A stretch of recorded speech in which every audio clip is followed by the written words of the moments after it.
Greetings of the day to all of you. Welcome to the third video lecture on basic electrical engineering.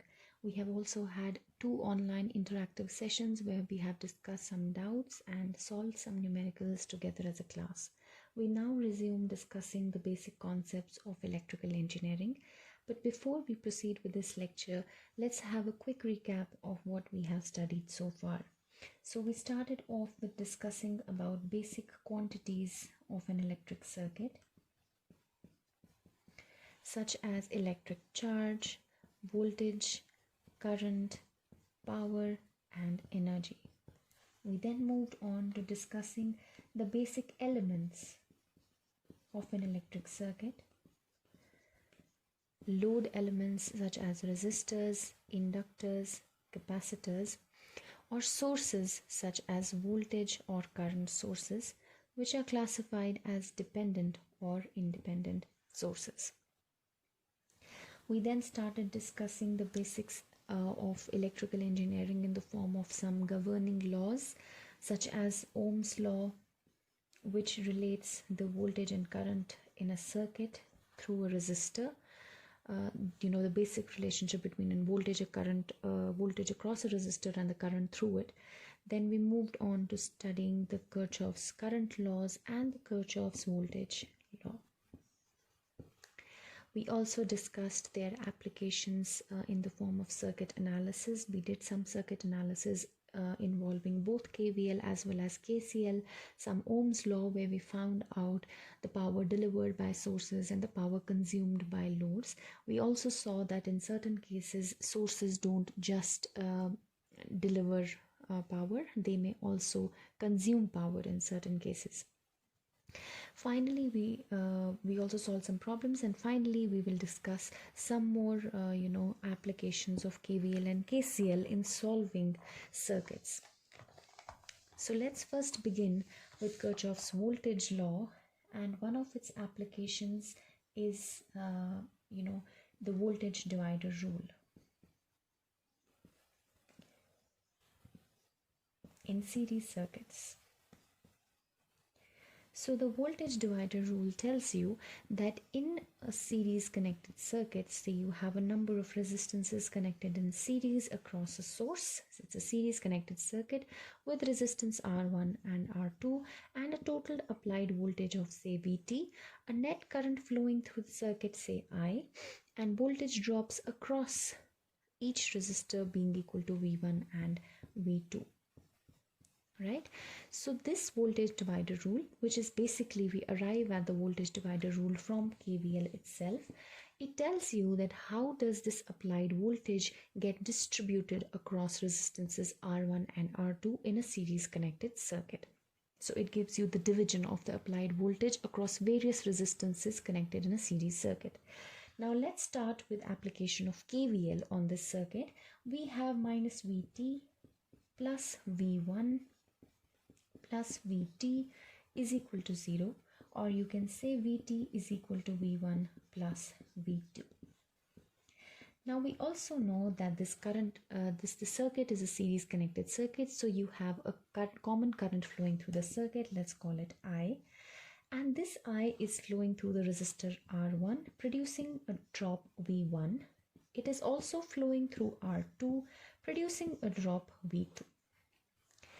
This equation also tells me that the current in a circuit of number of series resistances is as good as the current flowing in a circuit with only one resistance that is equal to the sum of resistances in the series circuit, right? Which you are already aware of. I'm sure you have studied it in your previous courses, that in a series circuit your resistances add up to give you an equivalent resistance, right?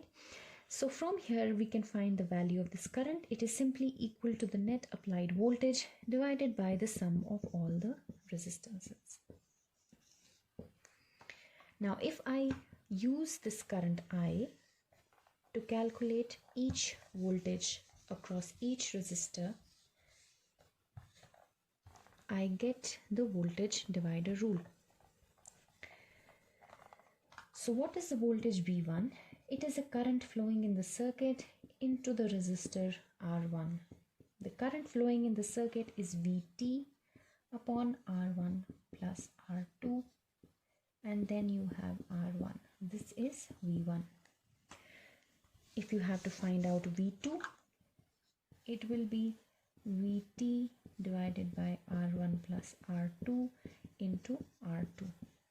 And if you have an n number of resistances, then the nth voltage will be equal to the total voltage divided by the sum of all the resistances into the nth resistance. So voltage divider rule basically tells you how the total voltage gets distributed across various resistances connected in a series circuit. It is simply equal to the ratio of that particular resistance and the sum of all the resistances. So the ratio of these two into the total applied voltage. अगर आपको nth resistor के across voltage निकालनी है तो वो nth resistor का value divided by all the sum of all the voltages into the total applied voltages, that is applied voltage. That is how you get the nth voltage in the circuit, the nth voltage across the nth resistor. So this is the voltage divider rule, which we got from simple application of the Kirchhoff's voltage law. Now we will discuss something called as the current divider rule, which needless to say will be applicable to parallel circuits because currents get divided in parallel circuits, and it will be an interpretation or manifestation of the Kirchhoff's current law. So I have a current source, let's call it I, or it is injecting a total current IT into the node into which it is connected, and then at this node I can have a network of resistances, parallel resistances, let's say R1 and R2. And because it is a parallel connected circuit, so the voltage across each element is same. Let's call it V. Now from KCL, I know that the current IT will be distributed in I1 branch and I2 branch, branches 1 and 2 as I1 and I2. I can simply apply KCL at this node. Then I have IT going into the node and I1 and I2 coming out of the node being equal to 0, which means that the total current gets distributed in the two branches as I1 and I2. Now the total current IT will be equal to I1 plus I2, where I1 is the voltage across the branch divided by the resistance of the branch, and I2 is voltage across the branch divided by resistance of. This brings me to further solving the circuit into V upon R1 plus R2, or I can say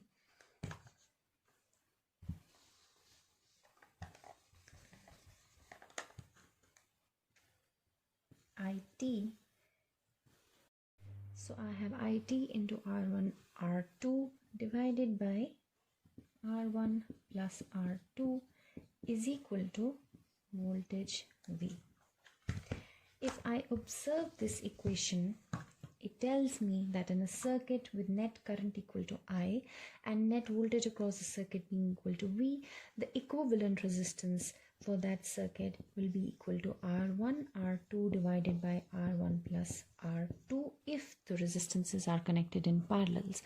I'm sure you also know about this equation as well, or you can rewrite it as 1 upon R equivalent is equal to 1 upon R1 plus 1 upon R2 plus so on till 1 upon Rn if you have a number of resistances. Now if I solve it a little further and I can find the voltage, because I know it's a current injection, so voltage because of this current injection will be equal to IT into R1 R2 by R1 plus R2. Now the current I1 will simply be equal to this voltage injection divided by R1, which means it will be equal to IT into R2 divided by R1 plus R2. So that is the current I1. being equal to IT into R2 by R1 plus R2, which means that in current divider rule, the current in each branch gets divided as the opposite resistance R2. So if I have to find the current through the resistance R1, it will be equal to the other resistance R2 divided by sum of resistances into the total current. That's how currents get divided in parallel circuits.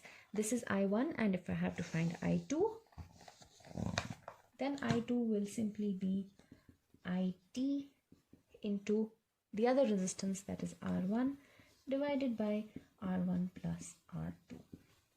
It is easier to do it for two resistances only, but if I have a number of resistances connected in parallels, it is easier to work in terms of conductances, that is G, which is simply the inverse of R, right?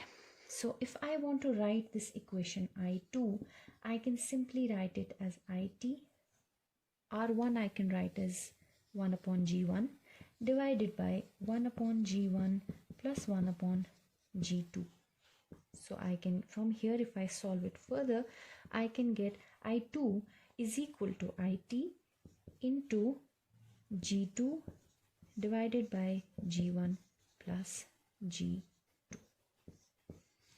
So if you work in terms of conductances, it is the same conductance of the same branch in which the current is to be found divided by the sum of all the conductances. So if you have to find the nth current, if you have n number of branches, then if you have to find the nth current in the nth branch, then it will be equal to the current flowing, net current flowing in the circuit into the conductance of the nth branch divided by the sum of all the conductances in the circuit, right? So this was about the current divider rule.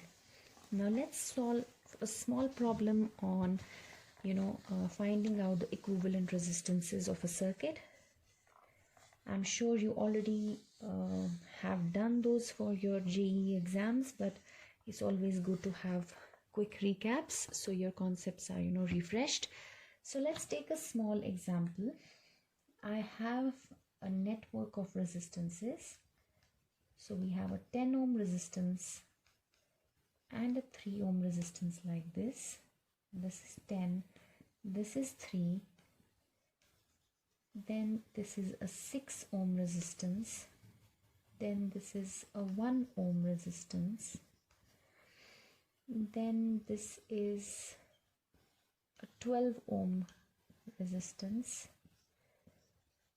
and then this one is 12, and then this is a 4 ohm resistance, then 1, and finally 5 ohm resistance. And you have to find the equivalent resistance between the nodes A and B. Let's see how many nodes there are in the circuit. This is another node, let's call it C. This is another node, let's call it D. This is another node, let's call it E. And then all of this is one node because there are no different elements connected between them. So this is B, B, B, B all the way up till here, right?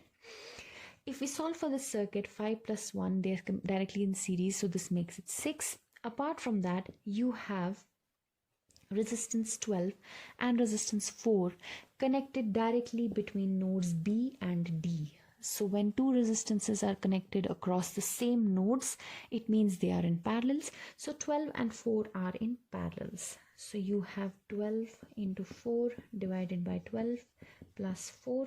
That makes it 4 2s are 8, 4 1s are 4 divided by 16. Sorry, that makes it 3. So you have 16 into 3, that is 48. So this is 3. 12 and 4 in parallels is 3. And then you also have this 3 ohm resistor in parallels with the 6 ohm resistor, which means 3 because they are connected across the same set of nodes C and B. So you have 3 into 6 divided by 3 plus 6, that is 18 by 9, that is 2. Now if I redraw the circuit, I have a 10 ohm resistance, then I have the 3 and 6 in parallel, which makes it 2.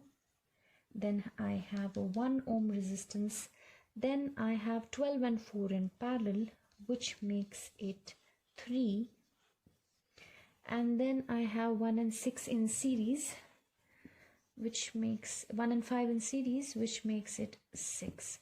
So 6 and 3 again in parallels, that is 2, and then 2 plus 1, that is 3. Then 3 and 2 in parallels, that is 3 into 2 by 5, that is 6 by 5. And then 6 by 5 plus 10, that makes it 1.2, that makes it 11.2.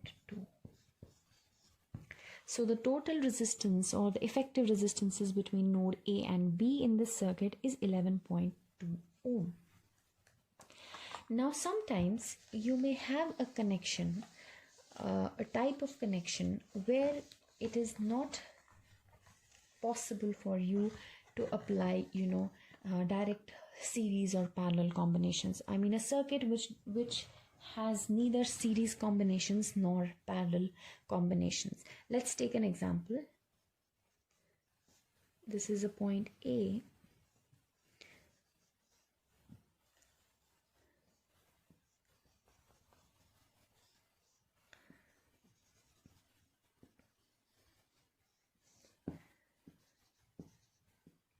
I want to find the resistance between A and B.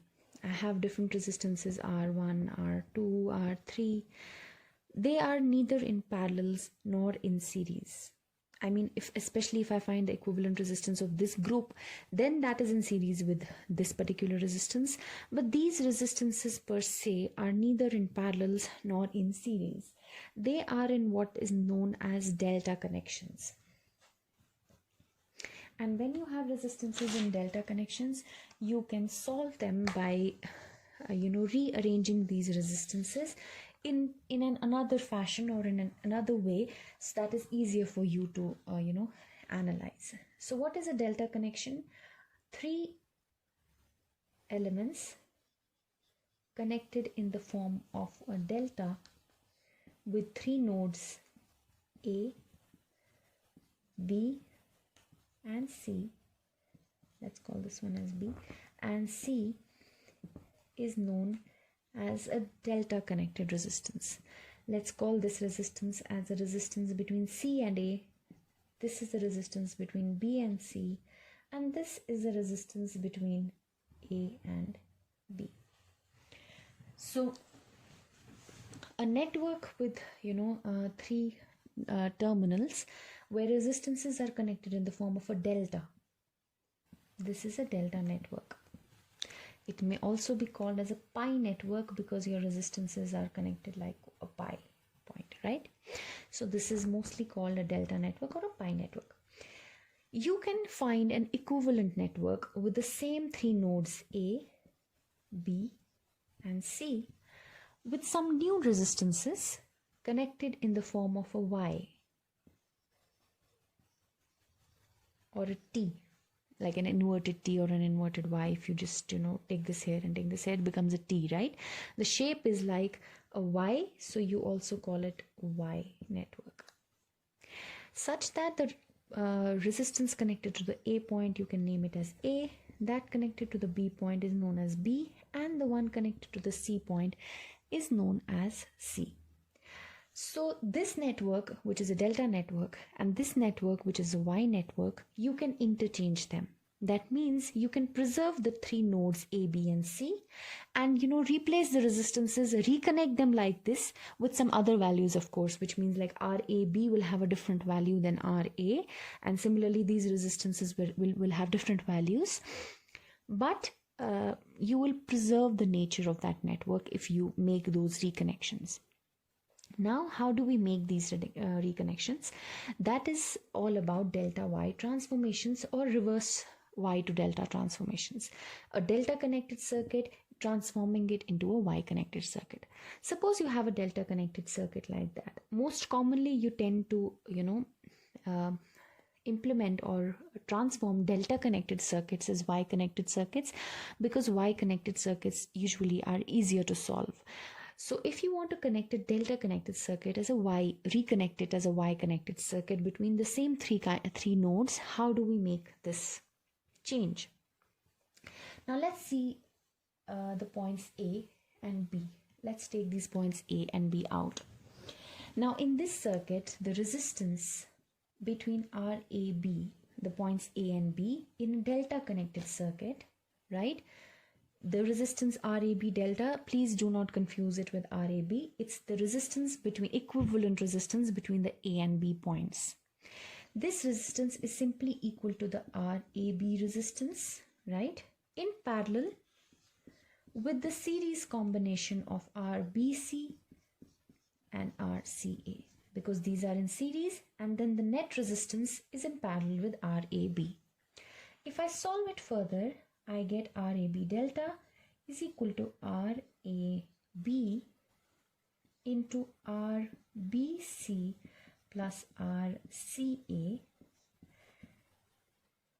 divided by RAB plus RBC plus RCA. This is their parallel combination, the product of these and the sum of these, right? So this is the resistance RAB delta. Now RABY in the Y circuit is equal to this resistance plus this resistance, because this C part is open, right? So you simply are, if you want to find the resistance between this and this terminal, these two are directly in series, right? So the C node is open, it is nowhere connected to the B or E nodes. So you simply, RABY is simply equal to RA plus RB. Now, if I say that these two networks are equivalent, it means that RABY should be equal to RAB delta, right? So I can get a set of equations. I'm running out of space.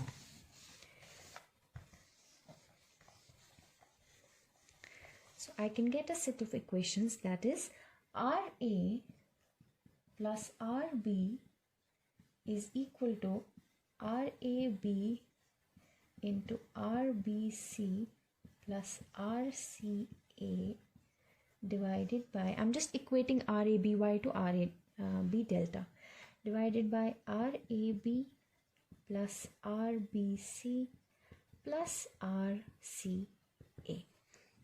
Similarly, I can equate RBC delta to RBCY, RCA delta to RCAY, and I will get another set of equations, that is RB plus RC is equal to RBC, just follow the symmetry, RBC divided into product of RAB plus RCA divided by the sum of all RAB plus RBC plus RCA. Then I have RC plus RA, that I get by equating RCA delta to RCAY. This will be equal to RCA into RAB plus RBC divided by RAB plus RBC plus RCA, right? So I have three equations, 1, 2 and 3.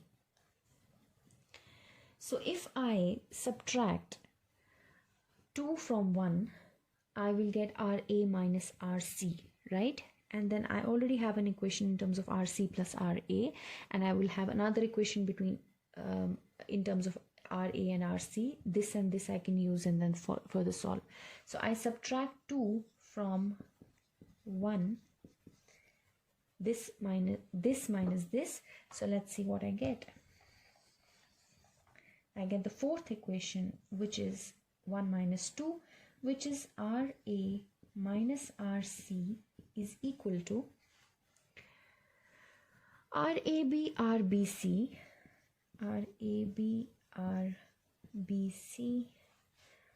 plus RAB RCA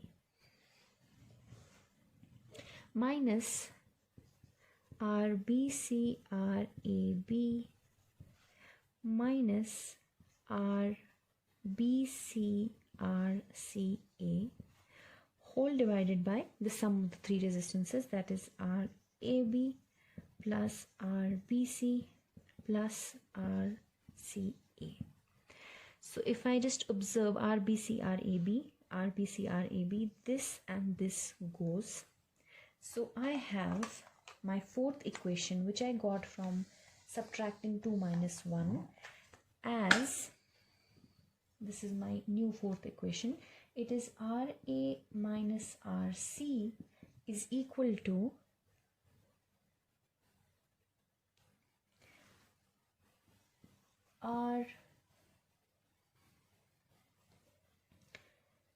RAB RCA minus RBC and RCA whole divided by RAB plus RBC plus RCA. Now, so this equation has now become the fourth equation. So if I simply add these two, I will get, if I add 3 and 4, I will get 2 times RA is equal to, adding these two, RAB RCA, so that makes it 2 times RAB and RCA minus RBC RCA plus RBC RCA, so they will cancel out, this term will cancel out with this term, divided by RAB plus RBC plus RCA. 2 and 2 will go, so I have an equation for RA. Similarly, I can find out the equations for RB and the equations for RC. Let's find those equations and write them down. The equation for RA I have over here. It is RAB into RCA divided by RAB plus RBA plus BC plus RCA. Similarly, I can find RB, which will be equal to RBC RAB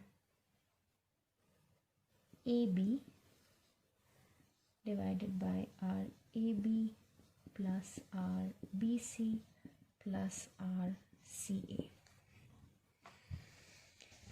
And then I can find the final resistance of the Y connected set of resistances, that is RC. It will be equal to RCA into RBC divided by the sum of all the three delta connected resistances. To to memorize it in an easier way, I have a set of delta connected resistances between three nodes A, B and C, each labeled as RAB, the one connected between AB, and the one connected between BC, and the one connected between CA. This connection I have to redraw, and I have to connect a Y connection in between the same three nodes with resistances RA connected to the A node, RB connected to the B node, and RC connected to the C node. Then RA will be equal to the product of the resistances RAB and RCA enclosing it, the product of the resistances enclosing it, this one and this one, divided by the sum of all the three. So this into this divided by sum of 3 gives me RA. Similarly, RB is equal to product of those enclosing it, RAB into RBC, RAB into RBC, product of those enclosing it divided by the sum of all the three. Similarly, RC, product of the two enclosing it divided by sum of all the three. That is how you will find RC. So that is the delta to Y transformation. You have a delta. So we have done the delta to Y transformations where we have the Y resistances in terms of the delta resistances. Now what if we want to do the reverse transformation? That means we have Y connected set of resistances. That means the given resistances are RA, RB and RC, and I want the reverse, that is these resistances in terms of these three resistances. So I have to just manipulate this a little bit more and we can get the reverse transformations, that is Y to delta transformations. So if I simply manipulate this equation and I find out from these three equations, I find out RA/RB plus RB/RC plus RC/RA. Let's find out what that will be equal to. So I have to find the product of these two plus these two plus these two. So that will make it RAB, RBC, RCA into RAB plus RBC plus RCA. You will get square terms, you know, if you multiply these two, square of RAB, then these two, then you will have square of RBC, then these two, so you will have square of RCA. I've just, you know, separated it, and then you just separate them, you will get this, divided by RAB plus RBC plus RCA whole square, because when this multiplies with this, the denominators will get squared, so whole square. This and this goes, so you have RA/RB plus RB/RC plus RC/RA being equal to RAB plus RB, the product of the three divided by the sum of these. So if I solve this further, and suppose I divide this one by R of A, right? So I divide this product by R of A, which means I divide this on the right hand side by RAB, RCA, and then I further divide it by RAB plus RBC plus RCA. So this part is simply dividing by RA from here. So this and this will go, and then RCA and RCA will go, and RAB and RAB will go, and I will get RBC is equal to RA/RB plus RB/RC plus RC/RA divided by RA. If I want to complete this and find, I have found out RBC, now I want to find RCA, then I can write it as RA/RB plus RB/RC plus RC/RA divided by RB. And if I have to find CA is gone, BC is gone, and I have to find RB, then it will be RA/RB plus RB/RC plus RC/RA divided by R of C. To make it easier for you to memorize, it means that if you have a Y connected circuit like this, between three nodes A, B and C, such that the one connected to resistance to node A is called RA, the one connected to node B is called RB, and the one connected to node C is called RC, and you want an equivalent delta connected circuit, then RAB will be equal to RAB, which is here, RA/RB plus RB/RC plus RA/RC, these two plus these two plus these two, divided by the resistance opposite to this one, that is RC. Similarly, if you have to find RBC between B and C, it will be this into this plus this into this plus this into this, this into this, this into this plus this into this, divided by the resistance opposite to the term BC, that is RA. Similarly, if you have to find RCA, it will be the product of these two, the product of these two, the product of these two, all these added, divided by the resistance across on the opposite side of RB, that is that of RCA, that is RB. So that is how it is easy to remember, right? So this was about Y delta transformations and delta Y transformations. In the next lecture, we will solve some problems on these. If you have any doubts or queries, please let me know through the WhatsApp group. We will have a doubt clearing session in the coming week as well. I wish you all the best, and that's all for today.